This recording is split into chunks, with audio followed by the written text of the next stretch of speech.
بسم اللہ الرحمن الرحیم۔ السلام علیکم۔ ایک تاجر اپنی زندگی کے تجربات بیان کرتے ہوئے کہنے لگا کہ ہم قاہرہ میں مختلف ممالک کے تاجر تجارت کی غرض سے جمع تھے۔ سارا دن ہم بازاروں میں کاروبار کرتے تھے۔ شام ہوتی تو عمر بن عاص رضی اللہ تعالیٰ عنہ سے منسوب مسجد میں جمع ہو جاتے، آپس میں تبادلہ خیال کرتے، ایک دوسرے کو کاروباری حالات سے آگاہ کرتے۔ ایک دن ہم حسب معمول مسجد میں بیٹھے گفتگو کر رہے تھے کہ قریبی ستون کے پاس ایک عورت نظر آئی۔ بغداد کا ایک تاجر ذرا تیز ترار تھا، وہ اس عورت کے پاس گیا۔ وہ کہنے لگا کہ اللہ کی بندی، تم یہاں کیوں بیٹھی ہو؟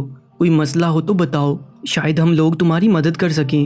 وہ کہنے لگی دراصل بات یہ ہے کہ 10 سالوں سے میرا شوہر غائب ہے، مجھے اس کے متعلق اب تک معلومات حاصل نہیں ہو سکیں کہ وہ ہے کہاں۔ اب میری زندگی تنہا گزر رہی ہے، میرے پاس نان و نفقہ بھی نہیں ہے، اس لیے میں بھی جوان ہوں اور مجھے بھی جنسی ملاپ کی طلب رہتی ہے۔ اس لیے قاضی صاحب کی خدمت میں حاضر ہوئی تھی کہ وہ کوئی مناسب رشتہ دیکھ کر میری شادی کر دیں تاکہ مشکلات زندگی کا کوئی حل نکل سکے۔ مگر قاضی صاحب نے میری شادی کرنے سے انکار کر دیا۔ ایسی صورتحال میں کیا کروں؟ میں ایک ایسے آدمی کی تلاش میں ہوں جو قاضی کے پاس چل کر خود بھی شہادت دے اور اپنے ساتھیوں سے بھی شہادت دلوائے کہ میرا شوہر انتقال کر چکا ہے یا مجھے طلاق دے چکا ہے، تاکہ میں کسی طرح شادی کر سکوں، یا کم از کم وہ قاضی کے پاس چل کر یہ کہے کہ یہ میری بیوی ہے اور میں اس کو طلاق دیتا ہوں تاکہ عدت گزرنے کے بعد میں دوسری شادی کر لوں۔ تاجر نے یہ سن کر عورت سے کہا، تم مجھے 1 دینار دو، اس کے عوض میں قاضی کے سامنے اقرار کر لوں گا کہ تم میری بیوی ہو اور پھر قاضی کے سامنے تمہیں طلاق بھی دے دوں گا۔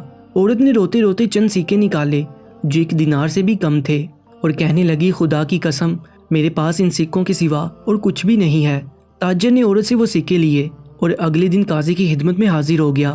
ہم دیگر تاجر دن بھر اپنے اس بغدادی ساتھی کا انتظار کرتے رہے، مگر وہ اس دن نہیں آیا۔ اگلے دن جب وہ ہمارے پاس آیا تو ہم نے اسے دریافت کیا کہ کل تم کہاں چلے گئے تھے؟ ہم تمہارا انتظار کر رہے تھے، ہمیں بتاؤ کیا معاملہ پیش آیا؟ وہ کہنے لگا، چھوڑ جی، تمہیں میری کل کی غیر حاضری سے کیا لینا دینا؟ میرے ساتھ جو بیتی وہ میں بتانا پسند نہیں کرتا، اس میں میری بے عزتی ہے۔ ہم لوگوں نے اسے مجبور کیا اور کہا، نہیں، حقیقت حال سے آگاہ کرو، ہمیں ضرور بتلاؤ۔ وہ ہمیں بتانے لگا کہ میں اس عورت کے ساتھ قاضی کی خدمت میں حاضر ہوا تو عورت نے قاضی کے سامنے بیان دیا کہ یہ میرے شوہر ہیں جو 10 سال سے غائب تھے۔ مجھے اپنے شوہر کے سامنے جاتے ہوئے شرم آتی ہے، میں ان سے ہم بستر نہیں ہونا چاہتی کیونکہ مجھے ایسے ہی لگتا ہے کہ یہ میرے لیے نامحرم ہے، اس لیے قاضی صاحب ہمارے درمیان جدائی قرار دیں۔ قاضی صاحب کے دریافت کرنے پر میں نے عورت کی ساری بات کی تصدیق کر دی۔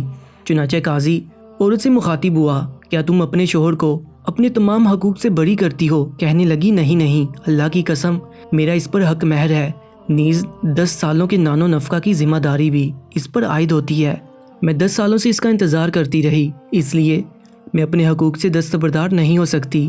عورت کا بیان سننے کے بعد قاضی میری طرف متوجہ ہوا اور کہنے لگا، دیکھو یہاں اپنی بیوی کا حق ادا کر کے اسے فارغ کر دو، یا چاہو تو اپنے ہی نکاح میں رکھو۔ میں قاضی کا فیصلہ اور اس مکار عورت کا فریب دیکھ کر دنگ رہ گیا۔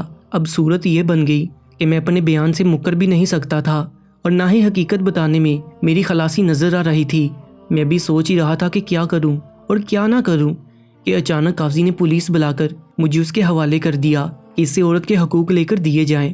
پولیس افسر نے مجھے حکم دیا کہ میں اس عورت کو 20 دینار دے دوں تو جان بخشی ہو سکتی ہے۔